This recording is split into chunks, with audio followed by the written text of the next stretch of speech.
A racist white man calls the police on a black real estate agent because he thinks that the man is up to no good and does not belong in the neighborhood. Later, the white man is hit with karma when the police show up. Jamal Richardson parked his silver sedan in front of the house he was showing, taking a moment to appreciate the view. The afternoon sun bathed the quiet streets of Willow Creek in a warm glow, casting long shadows across the manicured lawns. Each house stood tall and proud, with trimmed hedges and perfectly painted fences, like they were straight out of a magazine spread. He took a deep breath and smiled. This was the kind of neighborhood people dreamed of. Peaceful, safe, and picture-perfect. Jamal stepped out of his car, knowing that first impressions mattered. As he walked up the stone path to the front door, he noticed a few neighbors out and about. A woman was planting flowers in her garden, while a couple of kids rode their bikes down the street, laughing. Jamal nodded politely to the woman, who looked up briefly but did not return the smile. He was used to that. Not everyone was as friendly as they seemed. Jamal reached into his pocket and pulled out his phone. Scrolling through his messages, he found the one from Tina Davis confirming their appointment. "On my way," Tina's text read, accompanied by a smiley face emoji. Jamal smiled at the message. Tina was a first-time homebuyer, eager to find a place she could call her own. He had been working with her for a few weeks now, and she was always excited about every house they visited. He knew she would love this one. He dialed Tina's number and waited as it rang. "Hey Tina, it's Jamal. Just wanted to let you know I'm here at the house. Take your time, no rush. It's a beautiful place. I think you'll really like it." "Great, I'm about 10 minutes away." Tina's voice crackled through the phone. "Can't wait to see it. Thanks for setting this up on such short notice." "Of course, that's what I'm here for," Jamal replied warmly. "Drive safe, and I'll see you soon." He hung up the phone and put it back in his pocket, his smile lingering. He loved this part of his job, helping people find a home where they could start new chapters of their lives. It was why he'd become a real estate agent in the first place.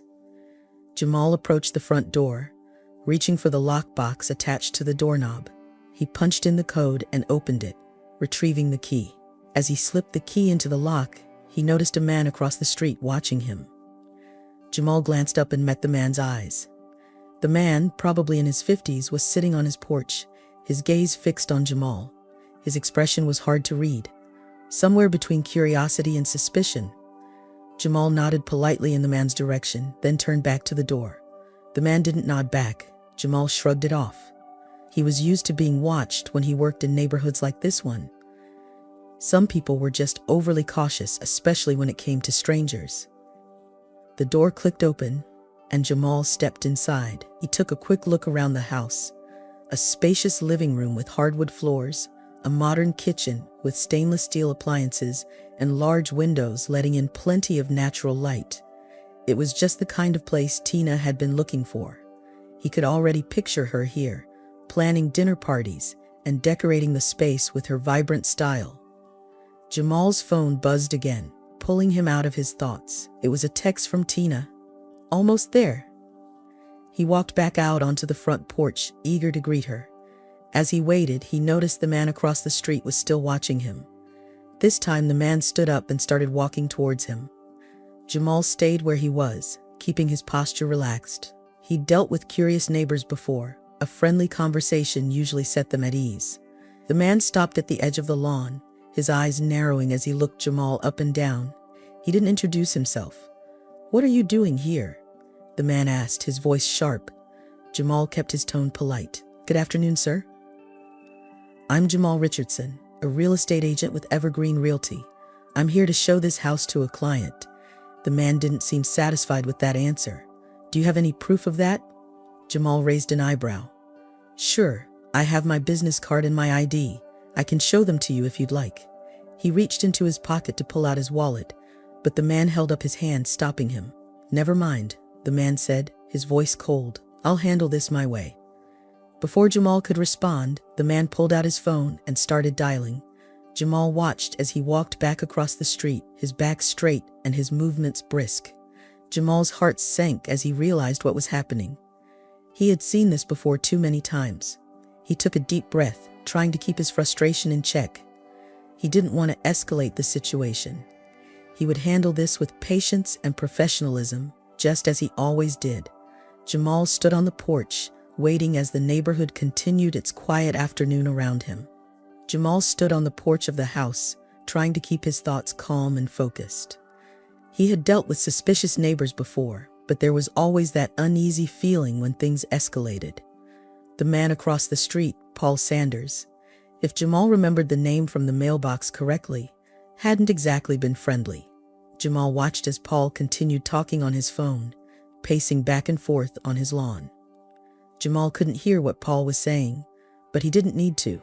He knew the tone of that conversation, had seen it too many times. As Paul spoke, his gestures grew more animated. He pointed toward Jamal, his expression growing darker. Jamal's instincts told him to stay put, to wait and see how things played out. He didn't want to give Paul any reason to feel threatened. He took a step back and leaned against the porch railing, taking in the scenery of Willow Creek once more. A couple of joggers passed by, glancing curiously at the scene but not stopping. The woman who had been gardening earlier was now standing, her hands on her hips, watching Paul with a concerned look. The kids on their bikes had circled back, sensing that something was happening. Jamal's phone buzzed in his pocket, interrupting his thoughts. He pulled it out and saw another text from Tina. Just pulled up. Be there in a sec. He looked down the street and spotted Tina's blue SUV approaching. She waved as she parked, her face bright with excitement. Jamal forced a smile and waved back. He couldn't let her see his worry. This was her first time buying a house, and he wanted it to be a positive experience. He couldn't let Paul Sanders or anyone else ruin that for her. Tina stepped out of her car, practically bouncing with energy. She was a young woman in her early 30s with a cheerful smile and a contagious enthusiasm. She wore a yellow sundress that matched her sunny disposition. Hey Jamal, Tina called out, walking up the driveway. This neighborhood is beautiful. I'm so excited to see the house. Hey Tina, Jamal replied, trying to match her enthusiasm. I think you're gonna love this one. It's got everything you've been looking for. Before Jamal could say more, Paul's voice cut through the air, sharp and loud. Excuse me, you there? Tina stopped in her tracks, turning toward the voice. Paul had hung up his phone and was now marching back toward Jamal and Tina, his face red with anger. Jamal stepped forward, placing himself between Tina and Paul. He could feel the tension building, like a storm about to break. What's going on? Tina asked, her voice tinged with confusion. Jamal kept his eyes on Paul, speaking softly to Tina over his shoulder. Just a neighbor with some questions. Stay calm. Paul reached the edge of the lawn, glaring at Jamal. I've called the police, he said, his voice tight with anger. They'll be here any minute. We'll see if you're really who you say you are. Jamal felt a flash of frustration, but kept his tone even. Sir, I've already told you, I'm a real estate agent. I'm showing this house to my client, Tina. There's no need to involve the police. Paul shook his head. I don't know you, I don't know her, he said, nodding toward Tina. I know the people who live in this neighborhood and you don't belong here. Jamal opened his mouth to respond, but Tina spoke first, her voice firm. I'm a potential buyer, she said. Jamal is my real estate agent. There's no need for all this drama. Paul turned his glare on Tina, his eyes narrowing. I'm just looking out for the neighborhood, he said. We don't need strangers coming in here causing trouble. Trouble? Jamal asked, keeping his voice steady. We're not causing any trouble. We're just here to look at a house. Paul's eyes flashed. I've seen the news, he snapped. I know what's been happening in other neighborhoods. People like you pretending to be something you're not.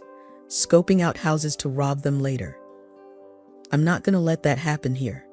Jamal took a deep breath, fighting back the urge to argue. I'm not here to cause any trouble, Paul, he said, using the man's name to try to create some sense of familiarity. I'm here to do my job, just like anyone else. Paul crossed his arms over his chest, unmoved. We'll see about that, he said. The police will sort this out. Jamal glanced at Tina, who was frowning now, her excitement replaced with concern. He felt a pang of guilt. This wasn't how he wanted her to feel about her future home. He turned back to Paul, his voice calm but firm. I'm happy to wait for the police, but there's no need for this hostility.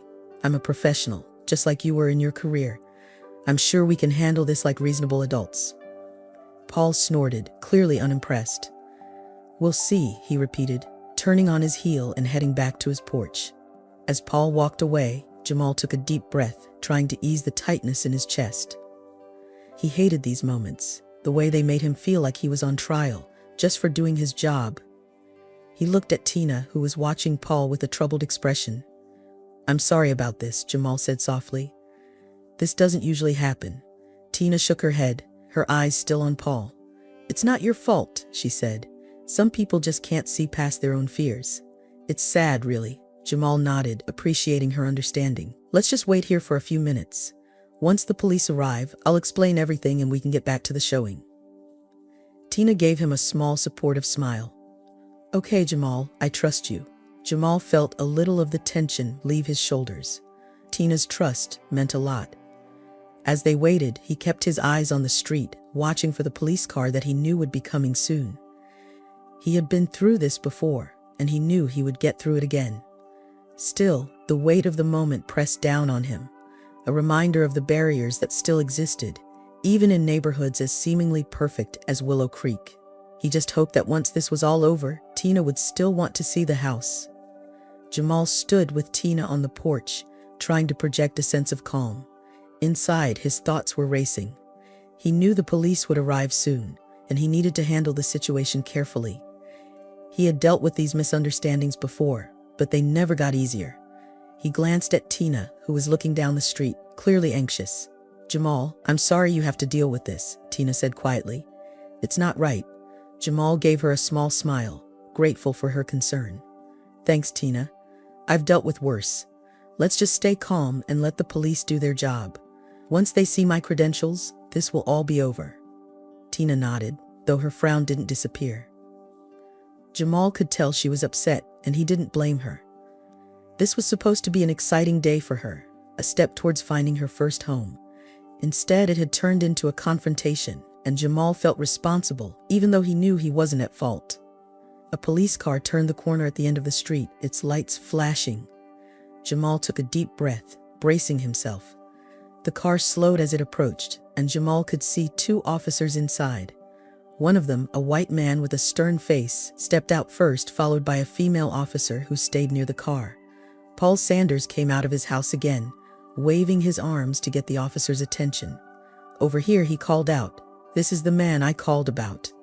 The officer, whose name tag read Officer Kelly, approached Jamal with a steady, serious expression. Jamal could feel his muscles tense, but he kept his hands visible, and his posture relaxed. The last thing he wanted was to appear threatening. "Good afternoon, officer," Jamal said evenly. "I'm Jamal Richardson, a real estate agent with Evergreen Realty. I'm here to show this house to my client, Tina Davis." Officer Kelly nodded, but didn't respond immediately. Instead, he looked at Paul, who was standing a few feet away. His arms crossed over his chest. "This is the man you called about?" Officer Kelly asked Paul. "Yes," Paul said sharply. "I've never seen him in this neighborhood before. He says he's a real estate agent, but I've never heard of him. I thought he might be trying to break in or something." Jamal could feel the frustration rising in his chest, but kept his voice calm. "Officer, I have my ID and real estate license right here. I'd be happy to show them to you." Officer Kelly turned his attention back to Jamal. "Let's see them then," he said. Jamal reached slowly into his jacket pocket, careful to make his movements deliberate. He pulled out his wallet and handed over his business card and real estate license. Officer Kelly examined them, his face impassive. "Everything looks in order," Officer Kelly said finally, handing the cards back to Jamal.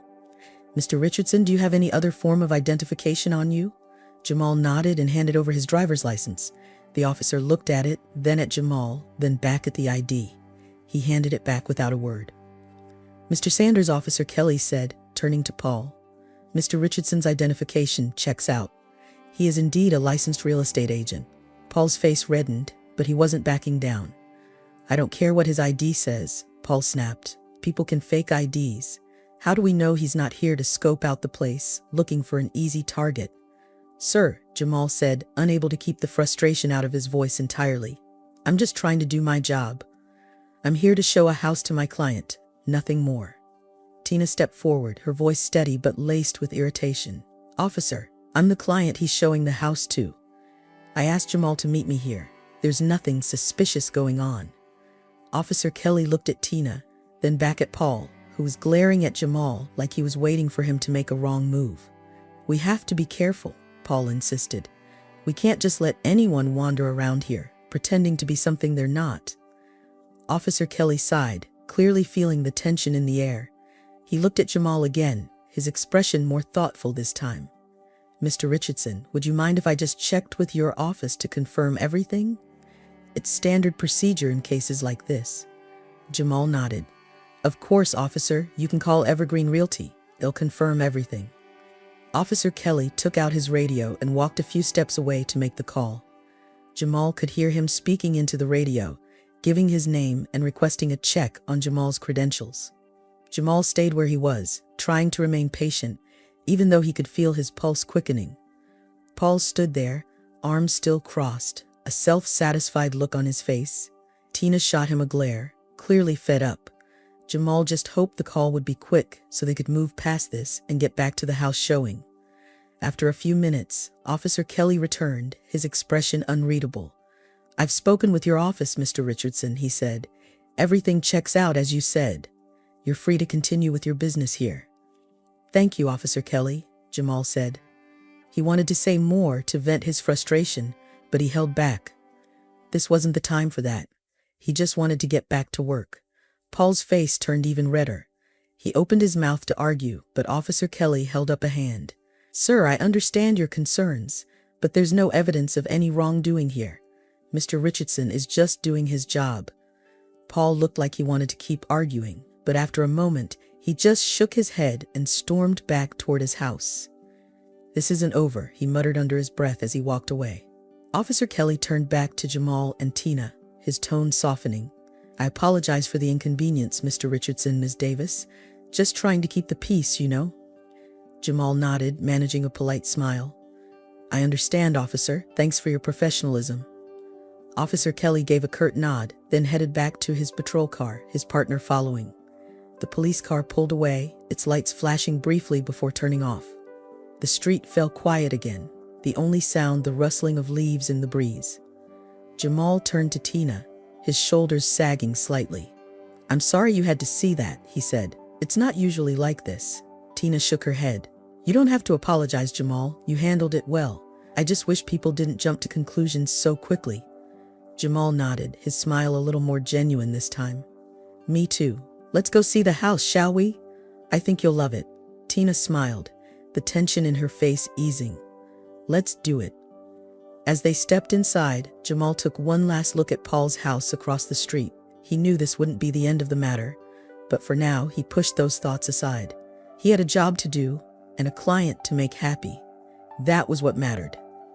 Jamal and Tina entered the house, and for a moment the tension outside seemed to melt away. Jamal turned on the lights in the living room, illuminating the open space and highlighting the hardwood floors. The modern kitchen gleamed under the overhead lights, and large windows allowed natural light to pour in, creating a warm, inviting atmosphere. Tina walked around, her earlier excitement starting to return. This place is gorgeous, Jamal, she said, running her hand along the granite countertops in the kitchen. I love the layout, and the light in here is amazing. I can already picture myself hosting dinner parties. Jamal smiled, glad to see her enthusiasm coming back. I knew you'd like it, he said. It's got everything you've been looking for, and the backyard is perfect for entertaining. Why don't we take a look? They moved toward the sliding glass doors that led to the backyard. Jamal slid the door open, and they stepped out onto the patio. The backyard was spacious, with a neatly trimmed lawn and a small garden area. There was even a gazebo tucked into the corner, ideal for relaxing on warm evenings. Tina's eyes sparkled as she looked around. This is exactly what I want, she said softly. A place where I can have friends over, maybe start a garden. It's perfect. Jamal was about to respond when he heard footsteps approaching from the side of the house.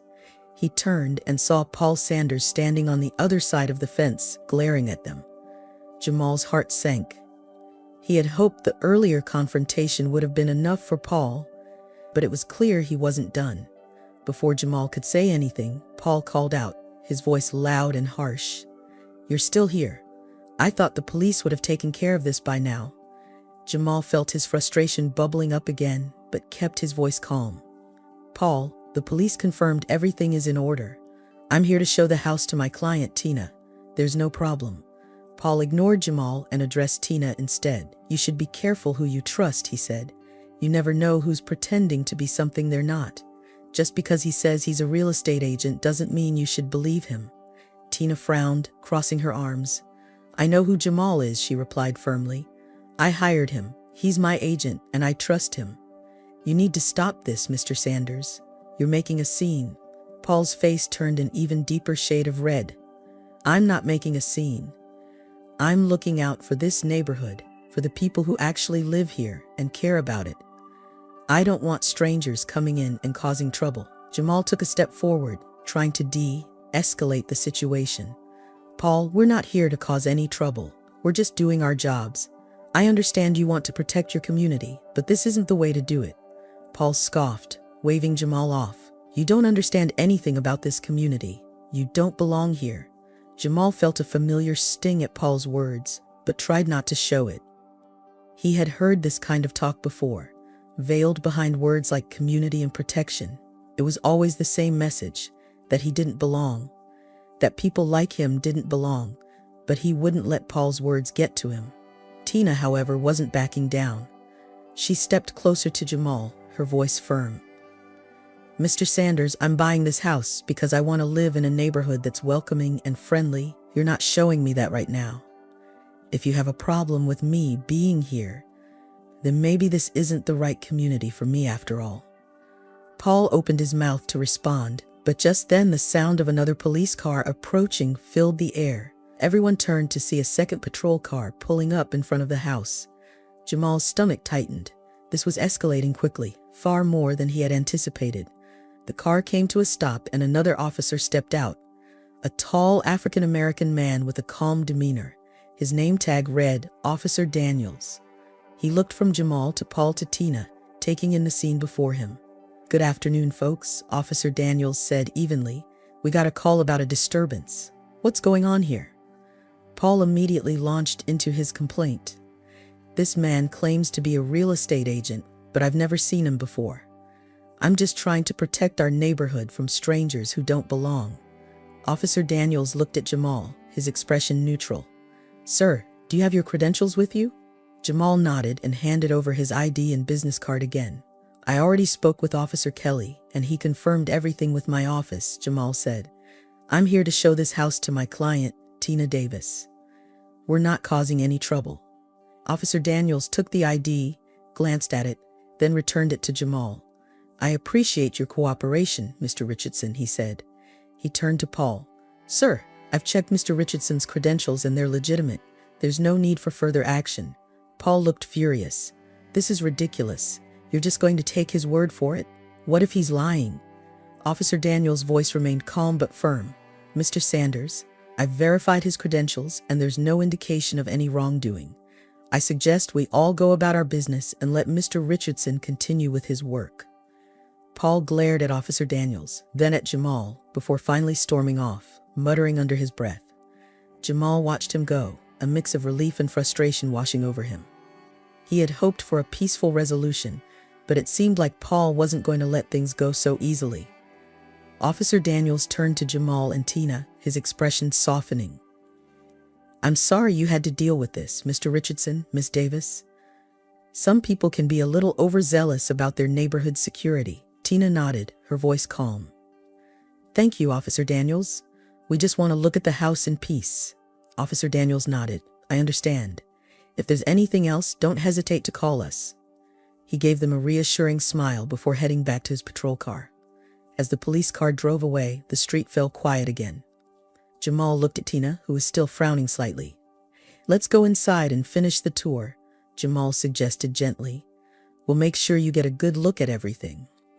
Tina nodded, though her earlier excitement had faded.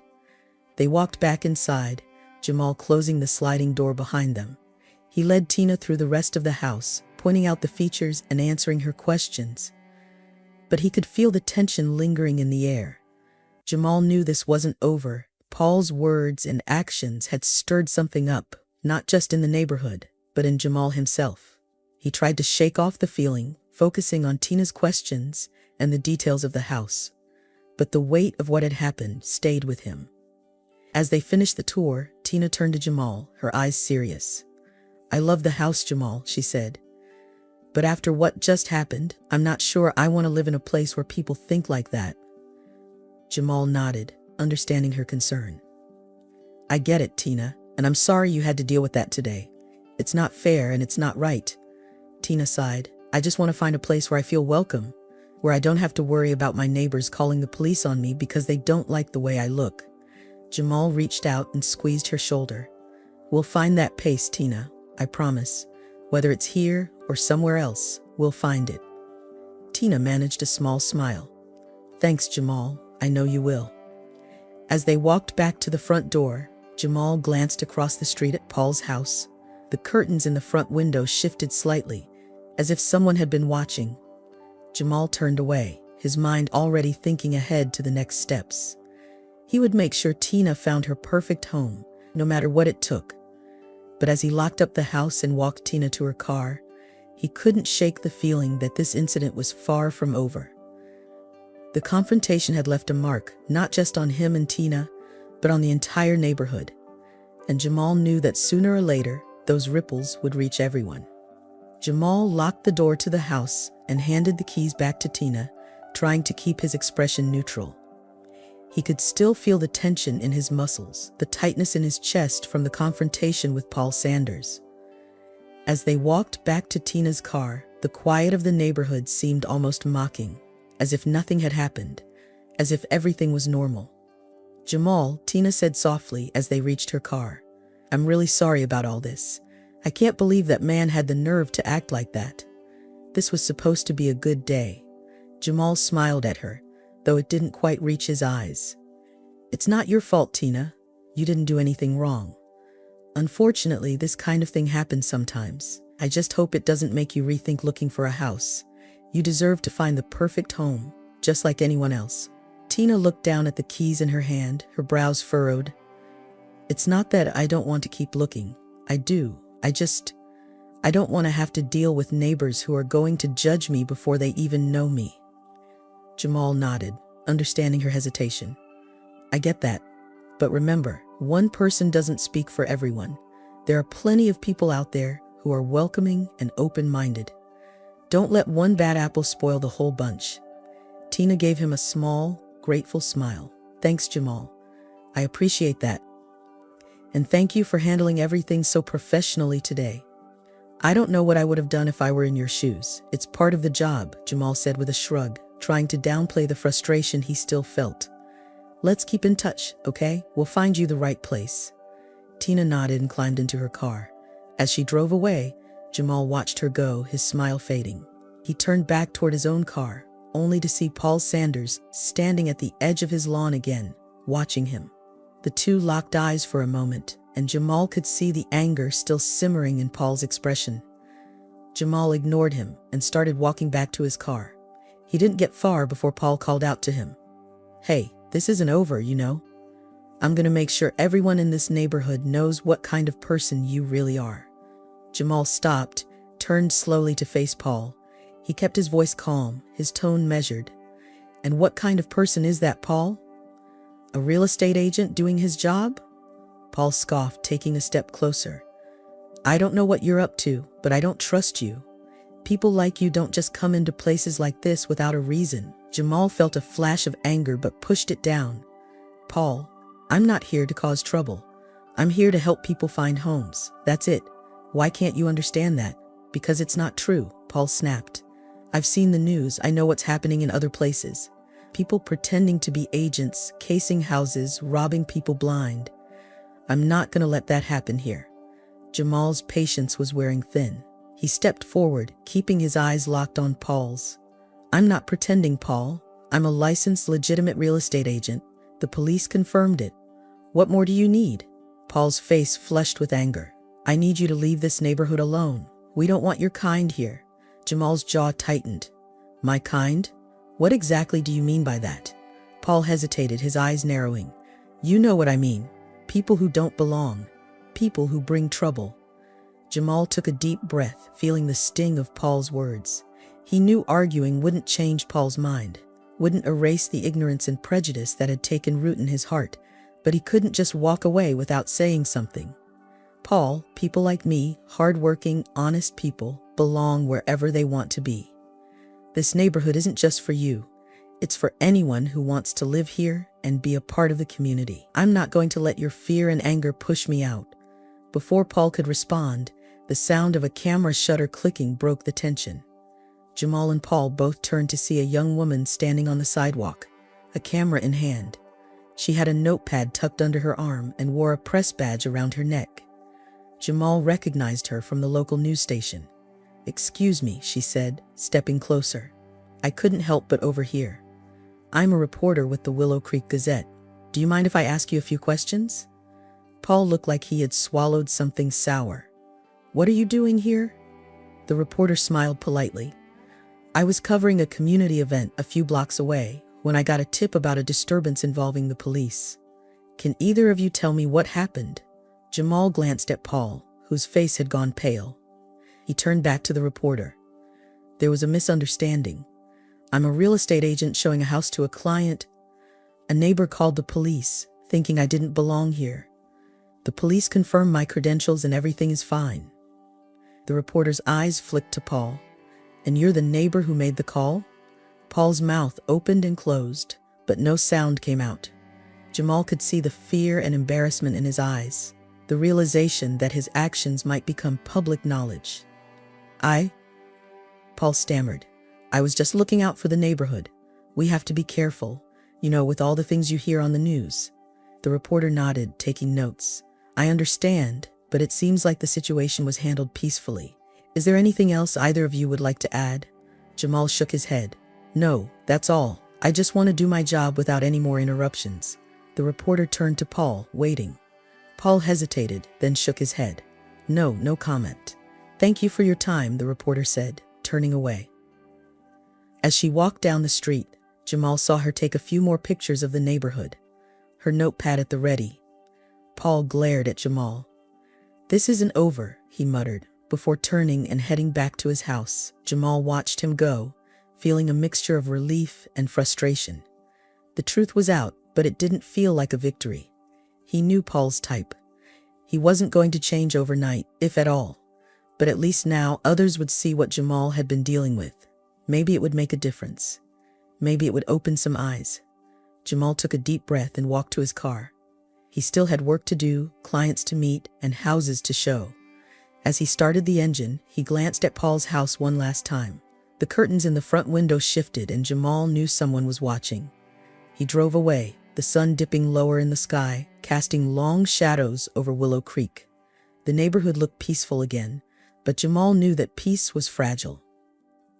He would keep doing his job, keep showing up, because that was the best way to push back against the fear and ignorance. He had to believe that one day things would be different. For now, he would take each step forward, one at a time. The next morning, Jamal sat at his kitchen table, sipping his coffee and scrolling through his phone. His inbox was flooded with emails, mostly from clients, but a few caught his eye, messages from friends and colleagues who had seen the news. Jamal tapped on one from a fellow real estate agent, a short note of support. "Hey Jamal, just saw what happened in Willow Creek. Hang in there, man. People like Paul are a dying breed, but it's still hard to deal with. If you need anything, let me know. Dave." Jamal sighed, setting his phone down. He knew the incident would attract attention, but he hadn't expected it to spread so quickly. The story was already circulating online, and the comment section was buzzing with opinions, some supportive, others not. The reporter from the Willow Creek Gazette had been thorough, capturing the essence of the confrontation and the underlying issues of racial profiling. Her article didn't shy away from calling out Paul Sanders for his behavior, but it also raised broader questions about inclusivity and the challenges faced by Black professionals in predominantly white spaces. Jamal's phone buzzed, interrupting his thoughts. It was a text from Mrs. Carter, one of the longtime residents of Willow Creek. They had met a few times at community events, and she had always been friendly. Jamal, I read about what happened yesterday. I'm so sorry you had to go through that. If there's anything I can do, please let me know. This isn't how we want our neighborhood to be. Mrs. Carter. Jamal smiled at the message, grateful for the support. He quickly typed a response, thanking her for reaching out. As he put his phone down, his mind wandered to Tina. He hoped she hadn't been too discouraged by the events of the day before. He made a mental note to call her later and check in. A few hours later, Jamal found himself back in Willow Creek, driving past the house he had shown Tina. He noticed a small group of neighbors gathered on the sidewalk, talking animatedly. Jamal parked his car a few houses down and got out, walking toward them. As he approached, he recognized a few familiar faces from previous interactions, Mrs. Carter among them. "Jamal," Mrs. Carter called out, waving him over. "I'm glad you're here. We were just talking about what happened yesterday." Jamal joined the group, feeling a mixture of relief and apprehension. Mrs. Carter introduced him to the others, a mix of middle-aged men and women who lived on the block. Some nodded at Jamal with friendly smiles, while others looked more reserved. "I just wanted to say," Mrs. Carter continued, "that what Paul did was completely out of line. This neighborhood should be welcoming to everyone, no matter who they are. We can't have people like him making assumptions and causing trouble." A man standing next to Mrs. Carter, a graying gentleman named Mr. Henderson, spoke up. "She's right. Paul's been here a long time, but that doesn't give him the right to harass people. This isn't the first time he's made someone feel unwelcome. It's just the first time it's gotten this much attention." Jamal nodded, appreciating their support. "Thank you. I just want to do my job without any issues." "My client, Tina, she was really excited about the house, but now she's not sure if she wants to live here." Another neighbor, a woman named Linda, spoke up. "That's a shame. We don't want people to feel that way. I think we need to address this as a community. Maybe hold a meeting to talk about what happened and figure out how to prevent it in the future." Jamal felt a flicker of hope. A meeting could be a good start. It's important for people to hear different perspectives and understand that not everyone has the same experiences. Mrs. Carter nodded vigorously. "I agree. We need to show that Willow Creek is better than this. I'll talk to the Homeowners Association and see if we can organize something soon." Jamal thanked them again for their support, feeling a sense of solidarity. As he walked back to his car, he noticed more neighbors stepping out of their homes, watching the small gathering with curiosity. He hoped that the interest would translate into action, that the incident would be a catalyst for change, not just another story that faded away. That evening, Jamal received a call from Tina. He answered, bracing himself for what she might say. "Hey, Jamal?" Tina's voice came through the line, sounding tired. "I've been thinking a lot about what happened yesterday." Jamal's heart sank slightly. "I know, Tina. I'm really sorry about all of it. I just want you to know that there are people in Willow Creek who want to make things right. Some of the neighbors are already talking about holding a community meeting to address what happened." Tina was quiet for a moment before she spoke. "I saw the article in the Gazette. I've been reading some of the comments online too. It's encouraging to see people standing up for what's right, but it's also hard to ignore the negativity. I just don't want to move into a place where I have to constantly look over my shoulder." Jamal understood her hesitation. "I get it, Tina. You deserve to feel safe and welcome in your own home. If Willow Creek doesn't feel like the right fit anymore, I'll keep looking until we find a place that does. But I want you to know that change is possible. Sometimes it starts with moments like this, even if they're uncomfortable." Tina sighed. "I know. I guess I'm just trying to figure out what's best for me. I don't want to let fear dictate my decisions, but I also don't want to ignore reality." "Take your time," Jamal said gently. "You don't have to make any decisions right now. I'm here to help, no matter what you decide." "Thanks, Jamal," Tina said. "I appreciate that. I'll think about it and let you know." They said their goodbyes and Jamal hung up, feeling a mix of hope and uncertainty. He believed in the potential for change, but he also knew that real progress took time. He just hoped that Tina would find a place where she felt at home, whether it was in Willow Creek or somewhere else. A few days later, the Willow Creek Homeowners Association organized a meeting to discuss the incident. Jamal was invited to attend, along with several residents who had voiced their concerns. The meeting was held at the community center, a modest building near the park. As Jamal walked into the meeting room, he saw a diverse group of neighbors gathered, some of whom he recognized, others he didn't. There was a palpable tension in the air, a sense of anticipation. Mrs. Carter greeted him warmly and directed him to a seat near the front. The president of the Homeowners Association, a tall woman named Barbara, called the meeting to order. "Thank you all for coming," she began. "We're here today to discuss a serious issue that occurred in our neighborhood. I'm sure most of you are aware of the incident involving Mr. Richardson, a real estate agent, and one of our residents, Mr. Sanders." Barbara continued, outlining the events and the media attention that followed. She emphasized the need for the community to address the issue openly and honestly. "We want Willow Creek to be a place where everyone feels welcome and safe." And she said, "This incident has shown us that we have work to do." Mrs. Carter raised her hand and spoke up. "I think we need to acknowledge that this isn't just about one incident. It's about the attitudes and biases that some of us may hold, even unconsciously. We should consider diversity training and inclusivity workshops to help us understand each other better." Jamal listened as more residents shared their thoughts. Some voiced support for diversity initiatives, while others were more hesitant, concerned about the neighborhood's reputation and property values. The discussions were heated at times, but overall, there was a willingness to listen and learn. Paul Sanders sat at the back of the room, silent and sullen.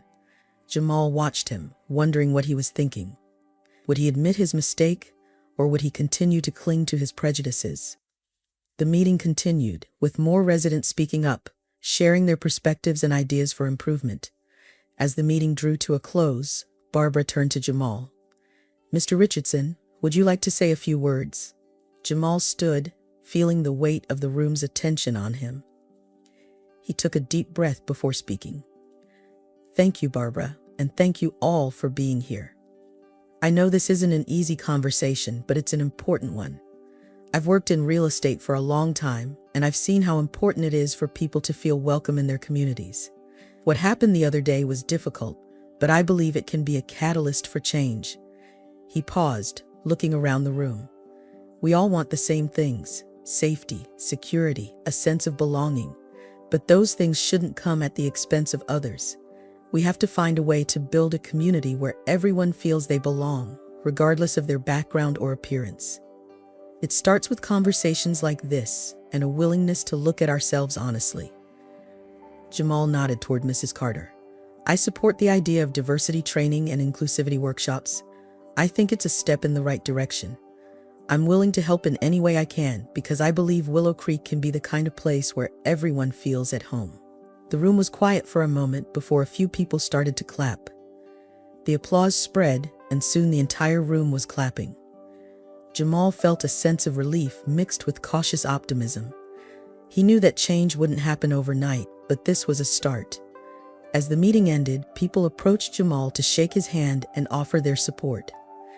Mrs. Carter gave him a warm hug, and Barbara thanked him for his words. Even Mr. Henderson, who had been quiet throughout most of the meeting, came over to nod his approval. Jamal left the community center feeling lighter than he had in days. There was still a lot of work to do, and not everyone in Willow Creek would be on board. But for the first time since the incident, Jamal felt hopeful that things could get better, that the ripple effects of what had happened would lead to real, lasting change. He walked back to his car, the evening air cool against his skin, and glanced up at the sky. The stars were just beginning to appear, tiny points of light in the darkening sky. Jamal took a deep breath, feeling the tension of the past few days start to fade. There was still a long road ahead, but he knew he wasn't walking it alone. And that made all the difference. The days following the community meeting saw a flurry of activity in Willow Creek. News of the incident spread beyond the neighborhood, drawing attention from local media and even national outlets. Jamal's phone rang constantly with calls from reporters, colleagues, and even old friends who had seen the story on the news. Some of the coverage was supportive, highlighting Jamal's professionalism and the efforts to bring about positive change in the community. But there were also detractors, comments online questioning Jamal's intentions, and thinly veiled insinuations that perhaps Paul Sanders had a point. Jamal tried to focus on his work, meeting with clients and showing properties, but the incident in Willow Creek loomed over him like a cloud. He knew that change was often slow and painful, but the immediate fallout was exhausting. Still, he remained committed to the idea that what had happened could lead to something better. One morning, as Jamal was preparing for a day of showings, his phone buzzed with a notification from a news app. He glanced at it, expecting more coverage about the meeting, but the headline caught his eye. Willow Creek resident Paul Sanders faces backlash after racial profiling incident. Jamal clicked on the article, reading quickly. The piece detailed how Paul's actions had not only angered neighbors, but had also led to tangible consequences. The Willow Creek Homeowners Association had issued a formal reprimand, stating that his behavior was unacceptable and not reflective of the values of the community. More significantly, Paul was being pressured to attend mandatory sensitivity and diversity training sessions, a move supported by the majority of the neighborhood. The article also mentioned that Paul's employer, a local financial consulting firm, had taken notice of the incident. In a statement, the company emphasized their commitment to diversity and inclusion, distancing themselves from actions.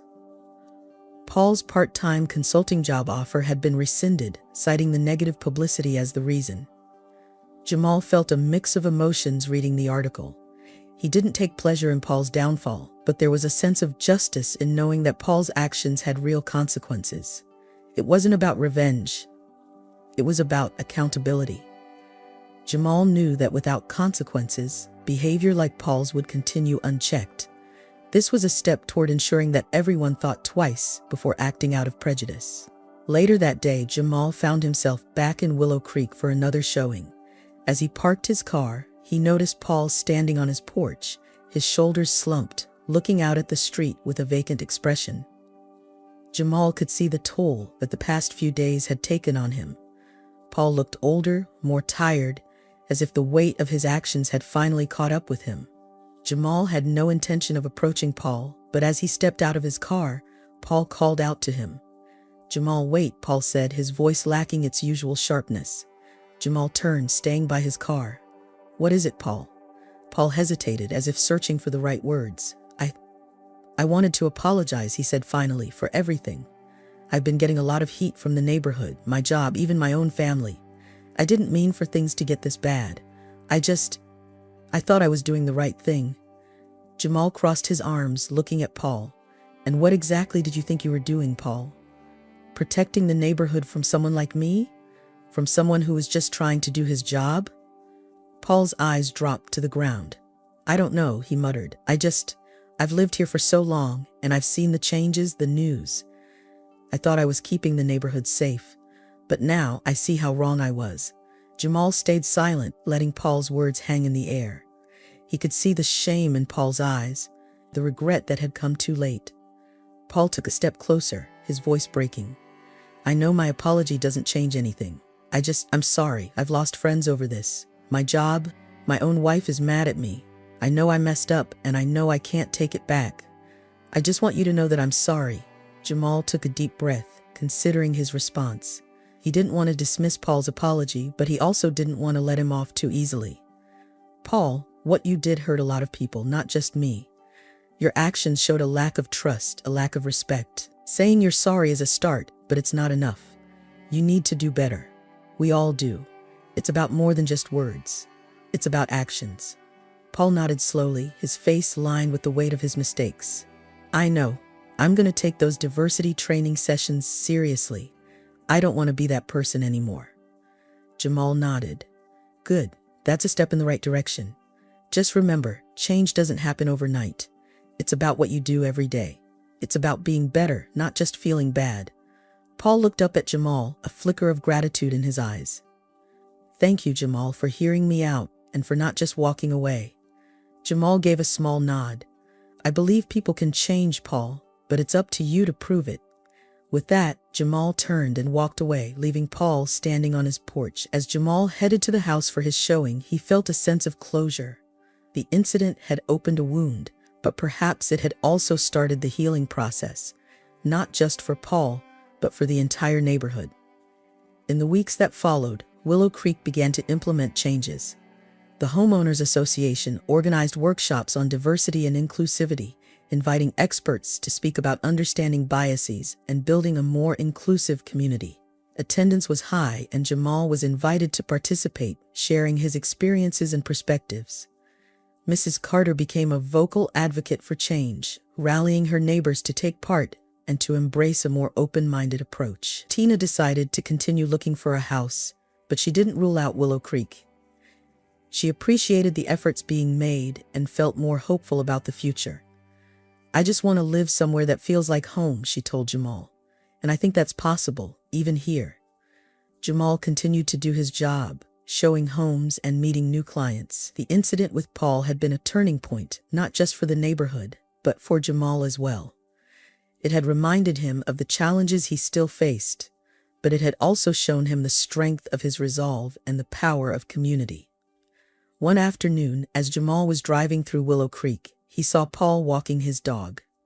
They exchanged a brief nod, a sign of acknowledgement, a small gesture of mutual understanding. It wasn't friendship, but it was a start.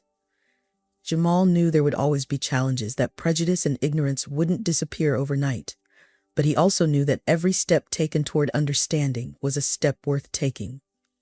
As he drove past the familiar streets, past the houses and gardens, Jamal felt a sense of peace. Willow Creek was changing, slowly but surely, and he was a part of that change. The sun was setting, casting a warm glow over the neighborhood. Jamal smiled to himself, feeling the weight of the past few weeks begin to lift. There was still a long road ahead, but for the first time in a while, he felt hopeful about where it might lead. And that, he thought, was enough.